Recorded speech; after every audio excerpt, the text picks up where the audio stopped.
Desculpa, eu tô vivendo, é o nosso videocast com temas que eu trago da minha terapia, que eu vivenciei ao longo, vamos lá, deste ano, deste período, e aí trago de contribuição também para você parar e pensar e refletir na sua vida. E eu fiquei pensando as dores que a gente tem na vida, só que a gente reclama dela, mas ela ajuda a gente a crescer. Porra, Silvio, o que tu tá querendo dizer com esse papo aí meio, né? Vamos lá, pega, como diz um amigo meu, a jamba, traz aí pra gente puxar esse papo e trocar essa ideia, né? Que porra é essa? Mas a gente reclama, às vezes, de algumas coisas na vida da gente que são oportunidades que a vida tá apresentando pra gente crescer. Porque, na verdade, todo mundo aqui é um adulto vestido de criança. Fato é esse. Silvia, não concordo contigo. Vou te dizer, calma, calma, pensa aí. Quando você é frustrado, como é que você reage? Você não vai pra raiva? Você não fica putinha da vida? E aí você tem um movimento de reagir? Ou você ignora? Não é?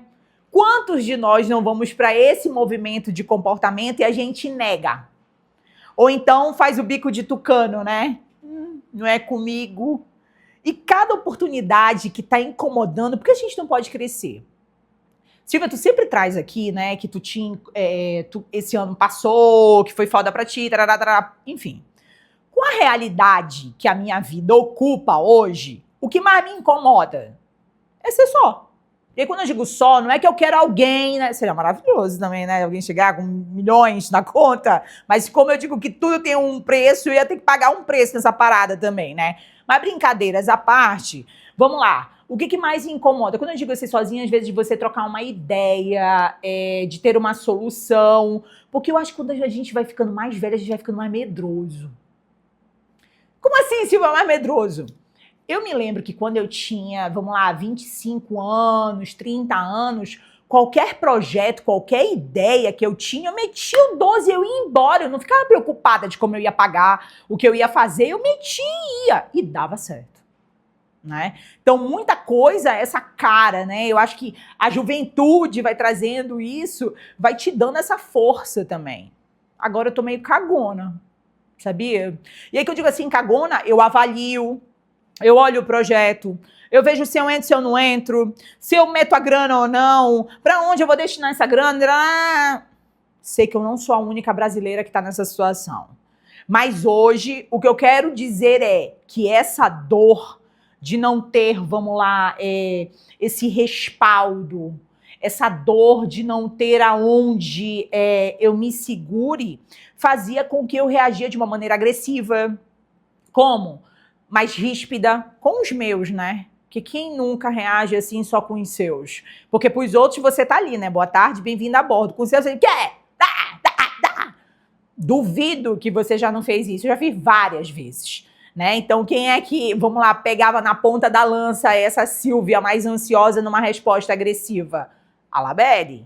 Né? Então, dado o momento, ela começa a sinalizar. Não gosto disso, você tá falando desse jeito, não é bacana, não é legal. Ela sinaliza, mas não quer dizer que eu não vou reagir como uma criança. Não quer dizer que no momento que eu não tiver a falsa sensação do controle, que eu não vou responder numa irritabilidade. Eu vou. Não quer dizer que eu não vou espraguejar quando me chega um boleto, né? Inesperado, com uma taxa de não sei da quanta, né? Que tu já contou dali para tirar para ali e chega na hora, putz, vontade de ser malandra, sacana nesse mundão aí que a gente vive, mas aí volta aquele momento, Silvia, volta. A dor da responsabilidade, você pagar uma taxa para você estar onde você está. Se você tem louça para lavar é porque você comeu. Se você tem uma cama para arrumar é porque você tem uma cama aonde você dormiu. Então, essas dores que a gente fica nessa reclamatória, a gente não olha do que a gente está reclamando. E eu me vi na porra deste ano reclamando várias vezes, de várias coisas. Desde o trânsito, né, até uma situação mais simplista, vamos lá, de um atraso no elevador, né? Então, essa dor desse incômodo me trouxe pra mim, mas peraí, que porra de ansiedade é essa? O que vai mudar na minha vida se eu esperar 5 minutos o elevador? O que vai mudar na minha vida se eu esperar o tiozinho que tá fazendo merda lá no trânsito, que não vai adiantar eu meter o 12 nele, a pressão nele, que pelo contrário, eu vou desgastar mais a minha energia. O que vai adiantar? Só que é fração de segundos a nossa reação. Então essas dores foram me trazendo para uma consciência de que eu estava reagindo como criança, né? E aí quando eu falo quando criança, frustrada, eu reagia. Eu, Silvia, quando eu tô frustrada, eu reajo de uma maneira agressiva. O meu tom muda, eu fico mais ríspida. Só que hoje eu tenho consciência, né? No passado, eu não tinha essa consciência de que a minha resposta mediante a ansiedade, mediante uma frustração, era a agressividade. Então, quais são os processos que tu tem aí na tua cabeça que tu reage de uma maneira agressiva? Antes de tu reagir agressivo, o que se antecede? Quando eu digo se antecede, é o que aconteceu para com que tu reagisse de uma maneira mais ríspida. Ou que tu deixasse lá no canto e tu não queria saber. Né? Então, embora eu brinque, mas é verdade, tá? Eu não gosto de ser rejeitada. E eu declaro isso. Tem vários vídeos meus aí, se você olhar, olha, psicóloga terapeutizada, mas não gosta de ser rejeitada. E é fato. E quando eu me percebi que eu tava falando isso, o que eu tô denunciando de mim? O que eu tô falando de mim? Que eu não gosto de rejeição, que eu já me senti rejeitada do meu processo, blá, blá, blá, blá. Silvinha, Piquitita, tal. Não vou trazer toda a minha história aqui pra vocês, 45 anos, né? Mas, enfim, quando eu me dei conta do que eu estava falando, do que eu estava denunciando, eu parei para me observar. Então, essas dores que me pressionam, a ansiedade que me atravessa, porque sim, todo mundo que vive no mundo que a gente vive hoje está ansioso por alguma coisa. Eu, Silvia, canalizo a minha ansiedade total, e é total, na academia. Então, para eu conseguir passar por todo o processo, e se você me acompanha na rede social, você vê que é uma verdadeira loucura a questão da rede social, da academia comigo. Né? Tem hora que eu tô malhando de manhã, tem hora que eu tô malhando à tarde, tem hora que eu tô malhando à noite. Por quê? Eu não sou sozinha.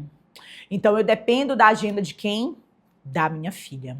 Então, dependendo dessa agenda dela de levar, de buscar, de ter uns eventos, tarará, aquilo me atravessa e isso me irrita profundamente. É uma dor que me incomoda profundamente. Se você não ama sua filha, não é isso, mas eu não tenho mais esse, vamos lá, esse gerenciamento com relação a esses horários, porque eu estou em função da agenda dela. Então, às vezes o consultório ele muda do horário.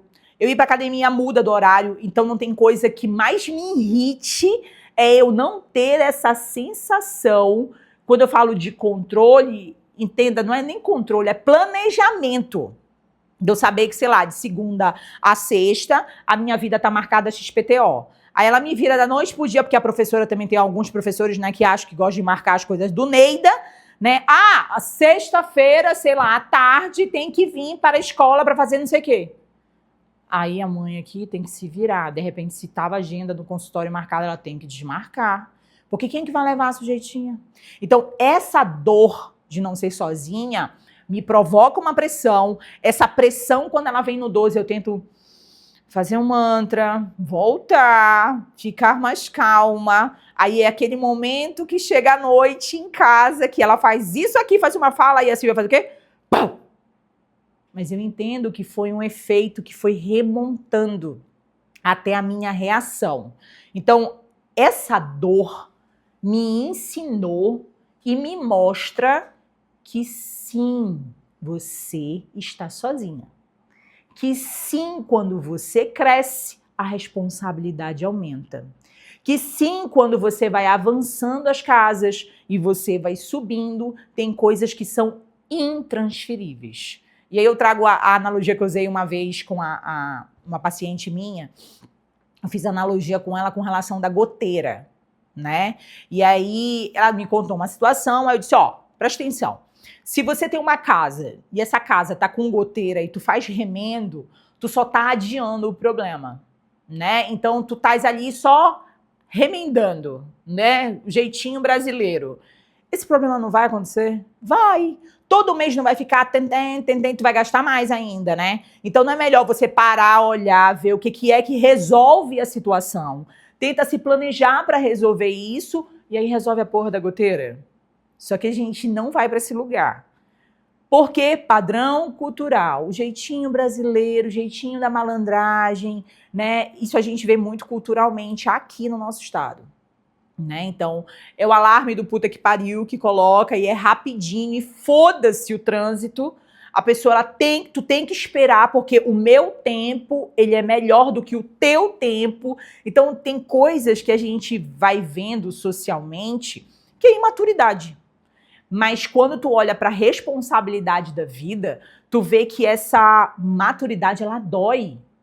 Porque quem é que resolveu essa parada pra gente? Por exemplo, hoje a minha filha, ela não tem a dor dela de ver o horário da agenda dela. Porque quem é que resolve a vida dela? Sou eu. Só que ela tá com 13. Quando ela estiver lá pros seus 16, 17 anos, ela vai ter que resolver a vida dela. Seja na escolha profissional, ou trabalho. Aí vai doer pra ela a questão da administração do tempo. Então, essa questão de quando tu te vê amarrada, né, com a responsabilidade, a nossa reação no padrão comportamental é uma reação, sim, infantil. E a gente só reage na agressividade, numa irritabilidade, como eu reagi. Né? E eu fui contar para minha psicóloga, né, com relação de que eu tava putinha, porque eu não tinha mais uma rotina. E eu queria a minha rotina de volta. Porque a hora eu malhava de manhã, hora à tarde e tal, e eu percebi que malhar à tarde estava fudendo meu sistema biológico, que eu tava inchando mais, que era um horário da... Aí ela disse assim, aceita. Você é a mãe, sozinha, você tem que resolver. Então, até que a Labelle chegue numa idade aonde ela consiga dividir ou ajustar, organizar, você não vai ter a sua vida assim. Aí eu, mas eu queria. Você querer não tem problema nenhum. Mas você entender que essa dor, diz assim, meu Deus, que merda. Minha filha é maravilhosa, ela não é merda, mas essa não posse, né? Esse não vou planejar, não dá. Não dá, esquece. Então, são coisas onde a gente mente pra gente. Então, meu processo, e aqui na ideia para com que tu reflita é quais são as dores que podem te ajudar a crescer. Porque quando eu parei de mentir pra mim, quando ela disse assim, aceita, você é sozinha. Aceita isso, Silvia. E que você, sim, está atrelada a essa agenda. Aceita. Então, quando ela trouxe essa realidade, que ela deu 2 tapão na minha cara, eu disse, mas eu não quero aceitar hoje. Hoje eu não quero. Claro, depois passou assim um tempo, eu digo, tá bom, sabe aquele dia que tu falou aquele negócio pra mim? Eu fiquei pensando, né? Tu tem razão. Então, a minha relação com a terapeuta é uma relação de amor e ódio, claro. Porque ela me confronta, ela traz verdades que, putz, minha mãe não vai me dizer. E não é porque minha mãe não quer. É porque talvez a minha mãe não tenha, vamos lá, ideia ou como me dizer, ou até não quer me frustrar. Né? Porque pai e mãe não vai para esse lugar de frustrar o filho, né? Então, quando a minha terapeuta traz isso, ela me traz para a dor da realidade que pode e me ajuda a crescer. Então, quando eu olhei para mim, sim, eu sou sozinha e eu preciso ver como eu vou dançar nessa realidade e tentar fazer coisas aonde me ajudem a ter uma vida mais leve, mais tranquila, longe de dizer que ela vai ser um chuchuzinho, porque não vai. Porque crescer dói. A gente aqui não lembra de quando a gente era pirralho, que a gente cresceu, que doeu. Mas os desafios da vida adulta é que sim, a gente precisa amadurecer e lidar com as emoções. Então, vê aí com você quais são as dores que estão te causando aí irritabilidade e que podem ser oportunidades para tu crescer. Sai do padrão de repetição e tenta olhar para ti, parou a palhaçada. Deixa eu olhar para isso aqui, puxar para mim, que é bem melhor. Desculpa, eu estou vivendo o nosso videocast que vem com toda semana com um tema fresquinho. Sai da minha terapia também com um processo para tu avaliar, pensar e olhar e ver o que pode ser de contribuição para você. Olha os outros episódios. De repente lembrou de uma amiga? Manda para ela esse vídeo. Beijo. Tchau, tchau.